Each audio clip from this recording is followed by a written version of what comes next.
امروز کلا 300,000 تومان من دست کردم کلا تا غروب. چقدر من باید کار کنم؟ حقوق این بچه رو بدم، کرایه مغازه رو بدم، با این گرانی به تورم‌ها کنیم. این همه جنس ریختم ولی نه فروش دارم نه مشتری هست. چرا؟ چون مردم پول ندارن. چون حقوقی یک کارگر سالی 10% افزایش پیدا میکنه، ولی این پولی که پارسال بود 10 تومن این الان شده 45 تومن. اینو بگیر. این جورابا شده 80,000 تومن.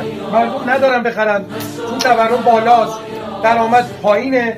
و من الان اومدم یه کار راه انداختم، به یه نفرم شغل دادم. چجوری در بیارم؟ از کجا بیارم بخورم؟ از کجا بیارم کرایه مغازه رو بدم، کرایه بیچاره رو بدم، حقوقشو دراره بده؟ بعد مردم از کجا بیارن اینا رو بخرن؟ 15 تومانی رو نمیتونه بخره. یه دفتر دارم نگاه کنیم، یه دفتر نسیه دارم بالای 20 میلیون تومان، بعد جوراب نسیه از من بردن. اینا به جهنم. مردم از کجا بیارن بخورن؟ با کدوم حقوق؟ با کدوم درآمد؟ هی میگی دلار ربطی نداره. دلار 2000 تومان میره بالا، اینا میره بالا. درسته واقعا دلار تو ایران ربط نداره، ولی اینا کاری میکنن که ربط پیدا کنه.